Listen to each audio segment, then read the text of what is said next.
Good afternoon, ladies and gentlemen. Welcome to another episode of the Rams Coast Podcast. It is your host, Rahim, here at the Rams Coast Podcast. We always strive to bring you the best Rams news, rumors, reactions, and analysis. As always, please subscribe to this YouTube channel. You can follow me on Twitter at WTRRA. The WTR is capitalized. You can also follow this podcast Twitter page at Rams_podcast. It's been a really exciting time for Rams fans. We just finished our second preseason game against the Texans. We saw a lot of good work. We saw some things we'd rather not get into. Rather not see, but I'll get into that. First and foremost, let's just jump into it. The biggest thing that I saw, especially in the first half, was the offensive line woes. We allowed 6 sacks. I believe 4 of them came in the first half. A lot of that was because we were playing a lot of our 2s and 3s, and there was a lot of the Texans first stringers out there. It just really was not a good first half. Wolford was running for his life pretty much the entire first half. Really were not able to sustain much in the passing game and the running game, anything at all. There were a couple flash plays here and there. McCutcheon is again showing that he's a bright spot for this offense, for the young players that are coming up, behind Coop, behind Allen, behind Jefferson, and Tutu and Ben. He's looking like he may push for a spot on the 53. He's got another week in practice, and we'll see about him playing in that third game, but he looks very surprising. Defensively, what I saw, Rochelle and Jacoby had really good days. Rochelle and Jacoby had put some really good film out there. There's a lot to be excited out of those two guys. Jacoby was able to put 2 hands on a ball, almost came down with it, but he ended up having it wrestled out of his hands. But it was a great play on the break to break up that pass. Rochelle did this. Well, he didn't almost get an interception, but he had a really good deflection on an in-breaking route that the Texans were trying to complete on. Just played his position very well, and once he saw the pass, drove on it, and was able to get the deflection. Those two guys are really impressing. All Rams fans always talk about Rochelle's athleticism and the things that he can do on the field and how he can fly around there, how big, how physical, how long he is. Looks like he's really starting to put some things together where he may do some things when he steps on that field. This is going to be a really deep, in my opinion. I'll get into that a little bit later. And what I saw from Durant. Nico Collins is a tough cover. He's going to be the Texans' number 1 wide receiver this year. At least that's what they're hoping. Or at least give them kind of like a 1A, 1B thing with Cooks going. You can't forget about him. Shout out to him and everything he's done. But they're really hoping for a lot of big things out of Nico Collins. So that can be a bit of a tough cover. And on a couple, and maybe more than a couple, maybe a few plays, Jacoby kind of got beat on. He got beat on the touchdown. On the touchdown, he was actually in good position. He just got out-muscled for it. Again, Nico Collins is a big body guy, very strong hands, went up for it, came down with it.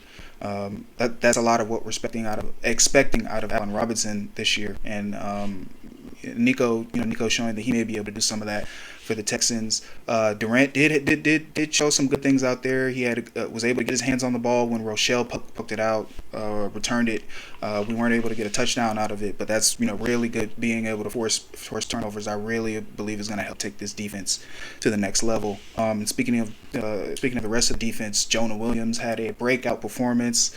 During Rahim Morris's our DC defensive coordinators during his time on the broadcast, he broke free, was able to get after Davis Mills, forced a fumble. They were able to recover it, but that's a big play for him. He also had some really big plays in the run game, got a couple tackles for loss. Breakout performance from him. About him making the roster, that may be a little bit of a stretch, but here's the great thing about these preseason games is that even if you don't make the team that you're playing for, this is also a job interview for you around the league. So if you're able to put some good film together, even if that team that you're on, if you just don't fit into their roster, whatever the situation may be, you can find work elsewhere. He may do that. He may do that for himself this season.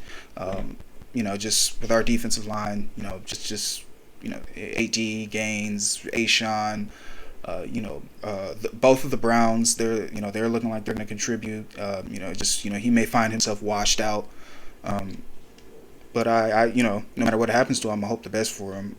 The defense. Speaking of the rest of the defensive line, they did much better in the first half against the run than we saw last week against the Chargers. Last week the Chargers were really able to move the ball on us, and this time around that Texans line really wasn't able to get the push, wasn't really able to reestablish the line of scrimmage, and definitely in the first half they really couldn't. It was a defensive struggle for the first half of the game. In the second half, some things started happening. The score took off, but for the first half, it was like one of those old school slug out kind of games. Neither team really being able to capture or gain much ground. Kudos to Eric Henderson and getting that defensive line ready against a team that was having, I don't believe I saw Laramie Tunsil out of there, but they had a lot of their starters in there. Damian Pierce was not out there, so you take this performance with a grain of salt. But that was some good work that we saw from the defensive line. Especially, even though it's just a preseason game, you never want to just have teams run the ball down your throat. They were able to put over 100 yards on us, but that was much of that. It was against guys who really probably are not going to be playing for the Rams this year. But while the important matchups were out there, the defensive line, in my opinion, won those matchups. Switching back over to the offensive side again, we talked about the offensive line woes and how they just really could not hold up for any amount of time. There were a couple plays where Wolford just had to just get down or just immediately get out of the pocket as soon as he was at the bottom of his drop. Not really a great game from them, and it made it hard to really evaluate anything on the offense, especially in that first half. Wolford was running for his life. It seemed like every single play, and it's just so hard to really see what that offense, what the offense can do, because they're just really not able to do anything. And then when Logan Russ going out, and you could start to see that Logan wasn't really going to start this year, but maybe providing some depth and just getting him some snaps in preparation for next year would have been really important. Now we're not going to be able to do that. So that's that sucks for us. That sucks for him. Hope the best. Hope the best for him in recovery. Him going down, you never want to see a guy like that go down. I had a lot of high hopes for Logan, but yeah, and there was a moment during this game in the second half where Sean McVay was on the mic and he was on the broadcast, and you could see on his face he was visibly disturbed by the performance that he saw from the offense, and I think rightfully so. Like I said, about the offensive line, we really couldn't get anything going. We made a few plays here and there. Like I said, Lance McCutcheon is continuing to be a bright spot for this offense in the preseason. But we really weren't able to establish the run like we did last week against the Chargers. We had 2 fumbles. We got actually 3 fumbles. We got all of them back. John Wolford fumbled the ball twice. One of them the ball just kind of slipped out of his hands. I believe A.J. Rose had a fumble. We were able to get that back. Very sloppy performance all around by the offense, especially in the first half. And those are the guys who are, probably who had the most chance of seeing the field this season. So, I definitely, and Whitworth even noticed it, and McVay kind of even tongue in cheek mentioned it. They had the Angry Sharks bit where Whitworth talked about when McVay, when things aren't going well, especially consistently, McVay kind of gets this thing called the Angry Sharks, where he wants everything inside him wants to bite somebody's head off, and you could kind of see on his face and in a little bit of his countenance. He was, I definitely noticed something. I definitely wasn't going to call it Angry Sharks, but after I heard it, after I saw what how McVay's body language was, I definitely agree with that term. All in all, this was, I don't really care about wins or losses when it comes to preseason. This was, a loss. I really care more about the performance overall. We saw some good. We saw a lot more bad, though, in my opinion, especially than we did last week against the Chargers, specifically along the offense. And that's going to happen in the preseason. This isn't your number ones aren't out there. You're not running. The plays that you're calling are very vanilla. You're not trying to give anybody extra look into what you're going to do this season. So it is what it is. But you want to see good performances out of as many players as possible. And, we saw some out of some, not so much out of others. We have a joint practice against the Bengals this week where we can clean some things up. And then that final preseason game, where, a lot of those guys aren't going to, like I said already, aren't going to be playing for the Rams anymore. A lot of them are going to be, it's going to be a job interview for them elsewhere. But we got one more week to prepare for the season. It is going to be one hell of a season. It's going to be a roller coaster. We're starting off with a bang. Bills, Thursday night football, opening night. Kevin Demoff mentioned in the broadcast. So it's probably been officially confirmed for a while, but it's officially confirmed from the horse's mouth. Kevin Demoff, CEO of the Rams, that we will be dropping a banner at that night on opening night. I can't wait for that. I will definitely be in the building.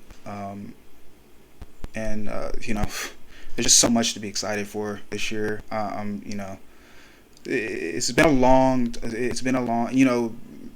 every fan roots differently, and every fan has different beliefs about, their team and what they can accomplish. But in my opinion, this is the most excited that Rams fans can be in my lifetime. And that's where I'll stop. I don't really want to go any further, but with how good this team was last year, our ability to pull it off and win the Super Bowl, and a real opportunity at winning a second consecutive one. Like I said, this is the most exciting time to be a Rams fan that I've ever, as long as I've been a fan of this team, and I've been a fan of this team for a long time.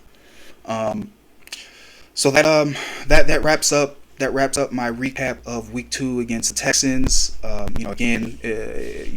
always, encourage discussion. If you guys have any thoughts about the games, always you can drop in the comments. Again, you can hit me up on Twitter. You can email me. However, if I see any of you guys at games, I would love to chop it up. But I'm going to go ahead and wrap up this episode. We actually have another episode coming at you. So let's go ahead and get to that. But again, I love doing this. I love talking about this game. I love talking about this team. And I'm going to continue to do this as often as I can. I'm trying to commit to 2 episodes a week.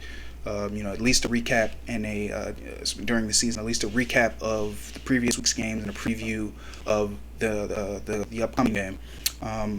So let's have a lot of fun. Let's interact with each other, and let's hopefully let's get out here and win this next Super Bowl, man. Got another episode coming up to you, so I will go ahead and give it a shot. Get with that. I will catch you guys in a minute.